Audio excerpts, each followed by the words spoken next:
on your plate.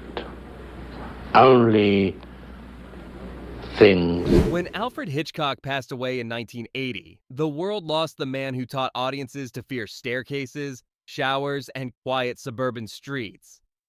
But behind the public persona of the Master of Suspense was a lifelong moviegoer, a man who watched films every week, laughed easily, and admired directors as different as F.W. Murnau and Billy Wilder. In his final years, Hitchcock often reflected on the movies that stayed with him, stories that reminded him why he had fallen in love with cinema in the first place. Some were his own creations, others were classics from the silent era, and one, shockingly, was a raucous American comedy about car chases and beer smuggling. These 7 films, drawn from interviews, archives, and family recollections, reveal Hitchcock's eclectic taste and dry wit.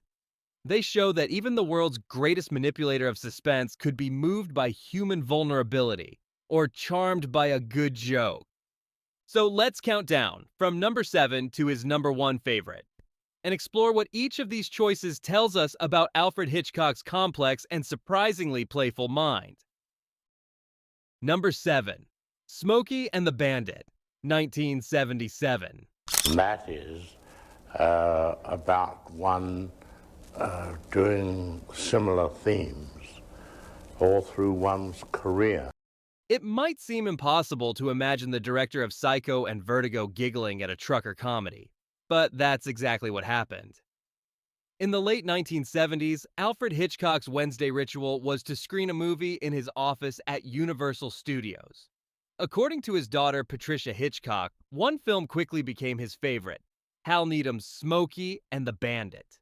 The movie stars Burt Reynolds as Bo Darville, a southern bandit hired to haul 400 cases of Coors beer from Texas to Georgia, illegally.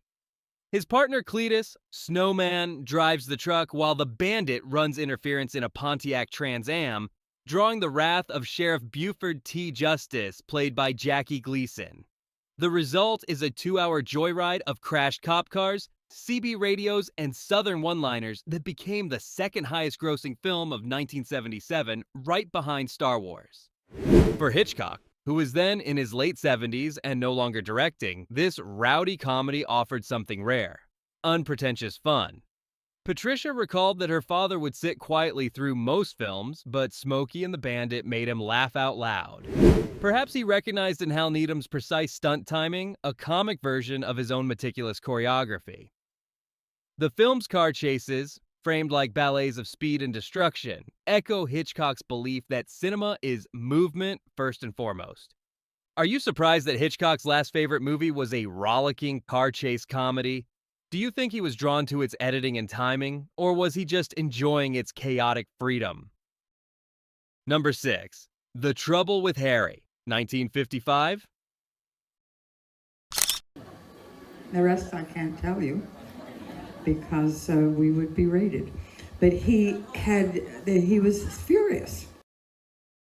If Smokey and the Bandit was Hitchcock's final laugh, The Trouble with Harry was his purest expression of dark comedy. Released in 1955, the film opens on a peaceful autumn day in Vermont. Bright orange leaves, children playing, the kind of idyllic New England setting usually reserved for wholesome family stories.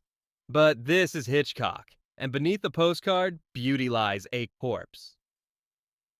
When Captain Wiles, an elderly sea dog played by Edmund Gwenn, discovers a dead man named Harry sprawled in the grass, he assumes he's accidentally shot him while hunting. One by one, the locals stumble upon the body and react with startling nonchalance. Miss Gravely wonders if Harry might have been her suitor. The young single mother, Jennifer Rogers, Shirley MacLaine in her first major film, muses that Harry might be her estranged husband. A local painter, Sam Marlowe, decides the whole situation is the best thing that's happened around here in years.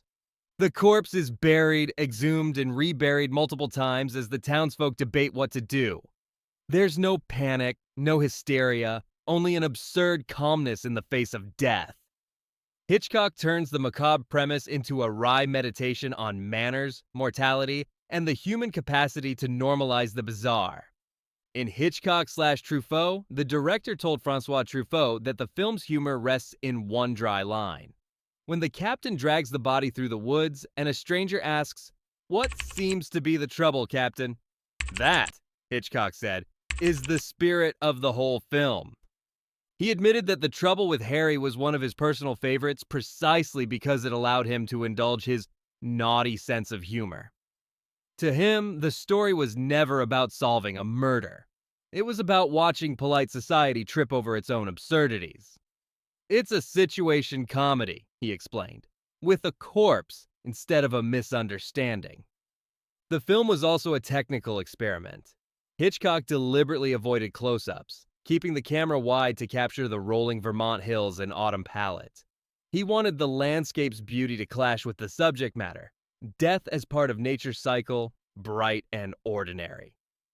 Bernard Herrmann's playful score, his first collaboration with Hitchcock, adds a musical wink, undercutting every potentially grim moment with buoyant melody. How do you feel about mixing comedy with death? Does humor make the macabre easier to handle, or does it make it even darker? Number 5. Psycho, 1960. If The Trouble with Harry revealed Hitchcock's playful side, Psycho proved that same sense of humor could curdle into something utterly terrifying. Some strip teaser magazines that showed all the different costumes. By 1960, Alfred Hitchcock was already a household name, synonymous with elegance and suspense. So when he announced he was making a small black and white horror film for his television budget, the studio thought he was joking. They were half right. Psycho, he later admitted, was a joke, a grand, wicked prank on the audience. Hitchcock told the BBC in 1964 that Psycho was meant as a big joke. He said he always imagined viewers leaving the theater giggling with pleasure. The same way people laugh nervously after a roller coaster drop. He wanted to manipulate emotion with mathematical precision, to make audiences scream and then realize they'd enjoyed it. "I was playing them like an organ," he said. Each gasp, each heartbeat, a note in his symphony of fear. RogerEbert.com. The story begins deceptively normal. Marion Crane, a Phoenix secretary, impulsively steals $40,000 and flees into the desert. She's anxious, guilty, imagining her boss's discovery. When a rainstorm forces her to stop at a lonely motel run by a nervous young man named Norman Bates, the film seems headed toward redemption. Perhaps a romance. Perhaps confession. Dirty night. You have a vacancy? Je crois que c'est un film, évidemment, I believe that it's a picture où la situation where the situation. Then comes the shower. The scene lasts only 45 seconds but required 70 camera setups. No nudity, no visible stabbing, only the rhythm of editing, shrieking violins, and water swirling down the drain. It was pure cinema, an extension of what he'd learned watching Murnau's The Last Laugh. Emotion told entirely through image and rhythm. Hitchcock laughed later about how he murdered his own narrative. Killing the heroine halfway through was his biggest trick, and his favorite. He said, "I enjoyed throwing the audience into confusion. They think they know where the story's going. Then bam, I take it away." Guardian.com. Norman Bates, played by Anthony Perkins, became one of Hitchcock's most complex characters. A boyish, lonely killer who insists, "We all go a little mad sometimes." Hitchcock loved that duality. In interviews, he explained that true horror lies not in monsters, but in the quiet young man who looks like your neighbor. Right now. In that window on the second floor, the single one in front. That's where... Psycho changed everything. Censorship rules, audience expectations, even how theaters ran. Hitchcock insisted no one be admitted after the movie began to preserve surprise. Lines wrapped around blocks, and critics, initially divided, later hailed it as genius. It made over $50 million on an $800,000 budget and redefined the thriller forever. And yet beneath the laughter and blood, there's melancholy. Norman's loneliness, Marion's desperation, the sense that ordinary people can cross terrible lines. That, Hitchcock believed, was the true punchline. When you watch Psycho, do you see it as horror, dark comedy, or both? Do you think Hitchcock was right that audiences enjoy being scared? Number 4, The Birds, 1963. And he listened very, very carefully. What we did up in Bodega Bay was mostly the outdoor scenes. And If Psycho played with our nerves through human madness, The Birds turned nature itself into the aggressor. By 1963, Alfred Hitchcock had nothing left to prove.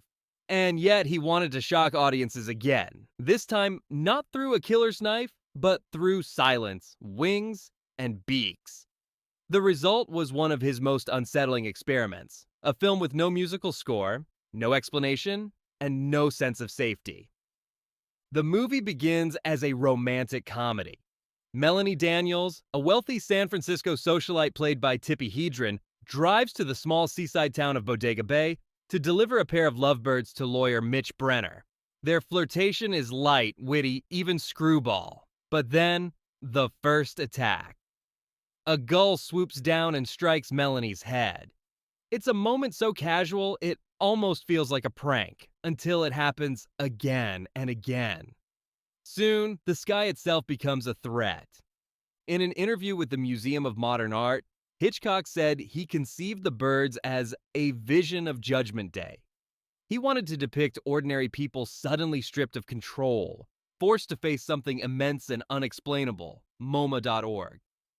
I wanted to take an ordinary girl and throw her into an extraordinary catastrophe, he explained, to see how complacent people respond when their comfortable lives collapse.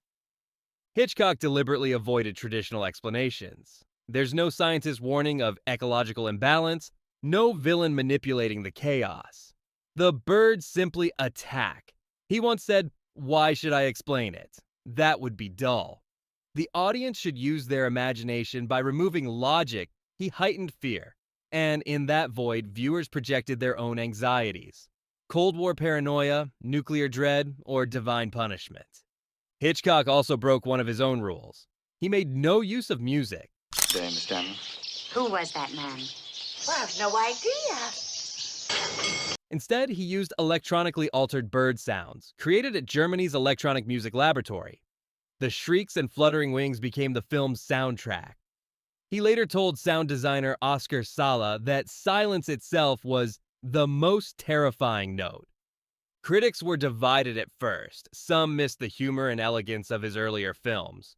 Others, like French critic François Truffaut, called it a masterpiece of modern dread. But Hitchcock knew he had captured something primal. The film's climax, Melanie trapped in a dark room as birds pour through a broken window, feels like a nightmare we can't wake from. In that ambiguity lies the film's genius. It's not about why it happens, it's about how people crumble when order disappears. Audience question: what do you think the birds represent? Nature's revenge, divine judgment, or simply chaos? And could humanity handle such inexplicable catastrophe any better today?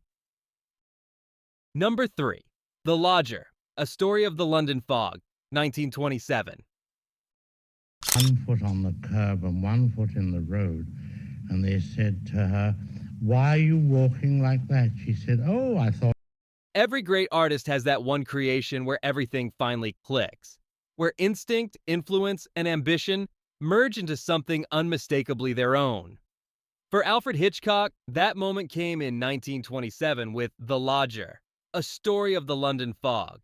He would later call it his first true Hitchcock film. It was only his third feature, yet The Lodger established nearly every hallmark of his later style. The innocent man accused of a crime, the icy blonde heroine, the voyeuristic gaze, and the tension between desire and danger. The film is a silent thriller inspired by the Jack the Ripper murders. London is gripped by fear after a series of killings targeting blonde women. When a mysterious young man, played by Ivor Novello, rents a room in a boarding house, his nervous behavior and nightly walks raise suspicion.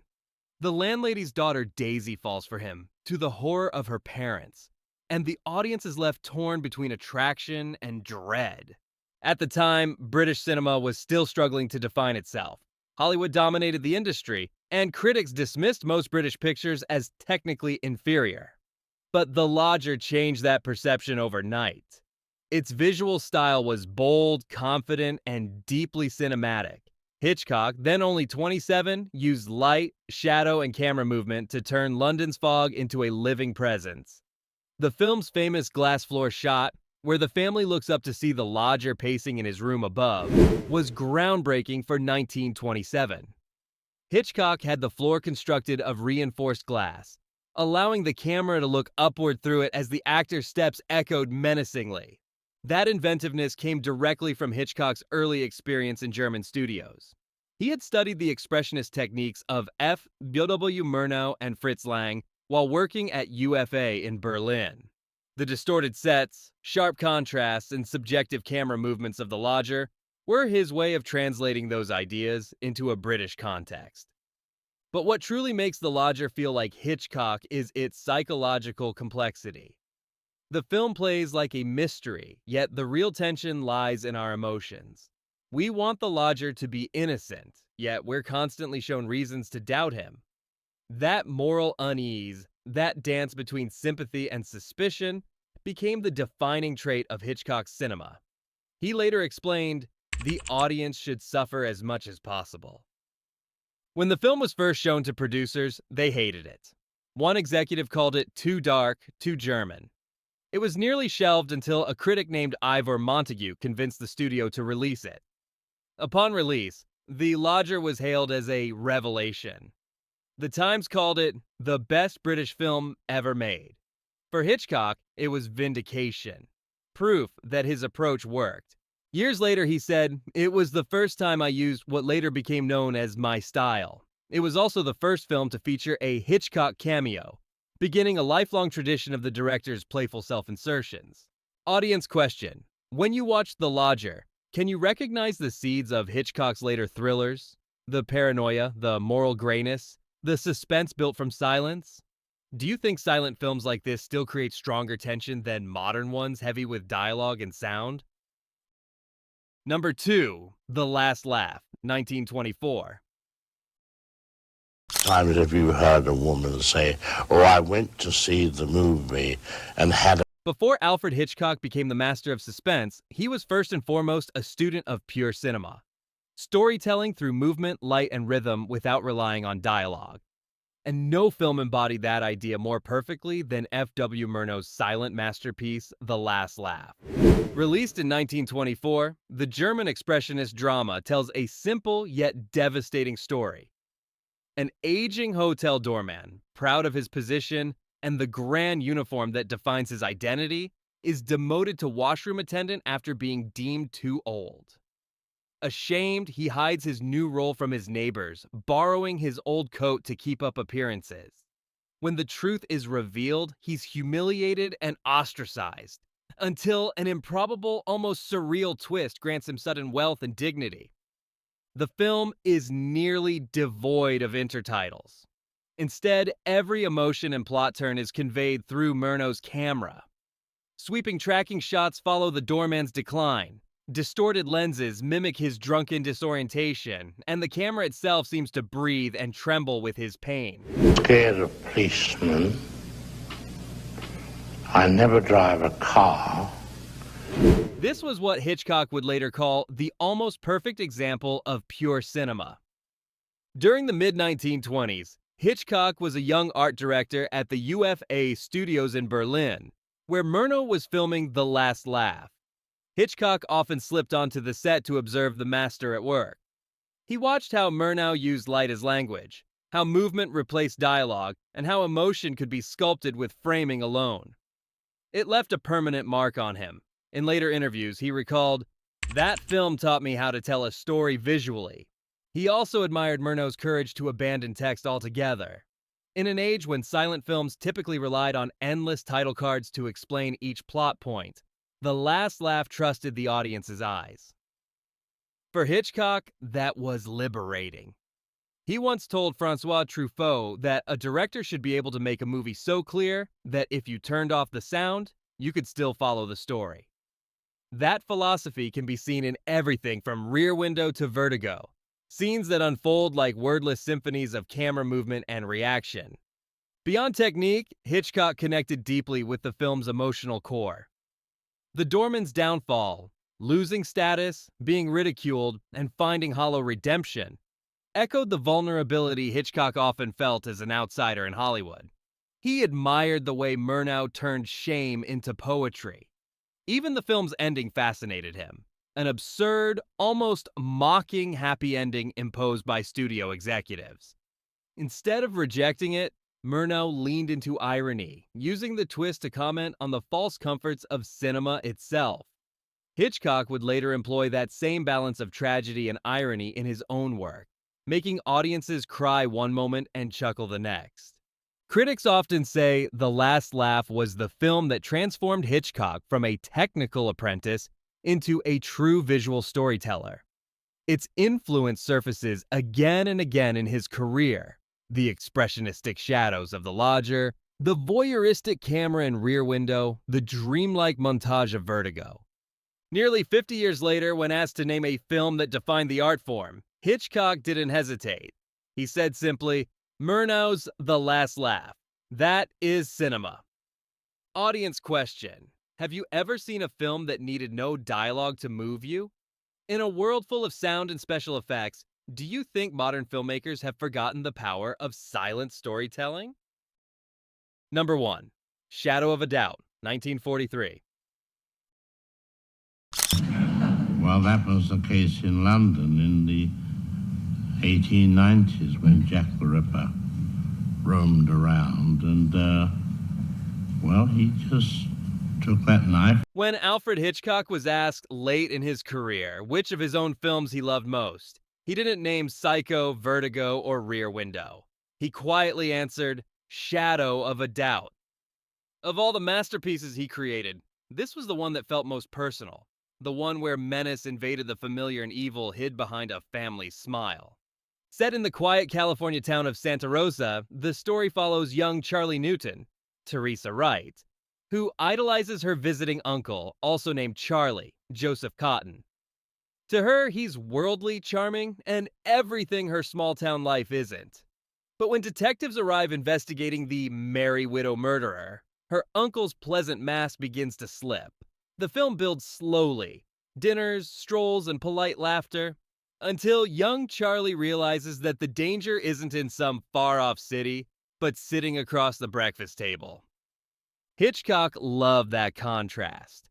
In his 1968 appearance on The Dick Cavett Show, he said it was one of those rare occasions where you could combine character with suspense. Rather than relying on grand set pieces, the tension comes from watching innocence fade in real time. He told the New York Times that the idea of bringing evil into a wholesome American town fascinated him. The corruption of ordinary life. The production itself mirrored that authenticity. Instead of studio sets, Hitchcock shot on location in Santa Rosa, capturing real neighborhoods, shops, and families. He worked closely with playwright Thornton Wilder, fresh from winning a Pulitzer for our town, to give the film a sense of small-town intimacy. Wilder described Hitchcock's approach as painstakingly real, insisting that extras be locals and that the dialogue reflect genuine American rhythms. Hitchcock, an Englishman, wanted to make his most American movie. Behind the camera, he found freedom in simplicity. The suspense comes not from music or shock, but from knowledge. The audience realizing before Charlie does that her beloved uncle might be a killer. Hitchcock once explained, "There is no terror in the bang, only in the anticipation of it." Every dinner table glance, every offhand remark tightens the noose of dread. Critics at the time praised Shadow of a Doubt for its restraint. The New Yorker called it a quiet terror, while Orson Welles later said it was Hitchcock's most perfect film. The director's own daughter, Patricia Hitchcock, remembered that her father adored the performance of Joseph Cotton, calling him the ideal embodiment of charm and menace. Shadow of a Doubt wasn't Hitchcock's flashiest film, but it was the one that captured his soul. When asked why he kept returning to it, he smiled and said, "Because it could happen anywhere." Audience question. When you watch Shadow of a Doubt, do you sympathize with Uncle Charlie's cynicism or with his niece's struggle to keep faith in humanity? And do you think evil is most terrifying when it hides inside ordinary life? When Alfred Hitchcock looked back on a lifetime of filmmaking, he didn't see a gallery of thrillers. He saw experiments in emotion. His favorite films reveal not a man obsessed with fear, but one fascinated by how audiences feel fear, empathy, and laughter. Shadow of a Doubt showed how evil could slip unnoticed into the warmth of home. The Last Laugh taught him that emotion could be sculpted purely with the camera, without a single line of dialogue. The Lodger was his first taste of authorship, a moment when visual storytelling became a personal language. The Birds and Psycho pushed that language to its extremes, using shock and rhythm to make viewers complicit in their own terror. The Trouble with Harry reminded him that death could be funny, that humor could disarm fear. And finally, Smokey and the Bandit, a wild, carefree chase, revealed that even the master of control sometimes just wanted to laugh and enjoy the ride.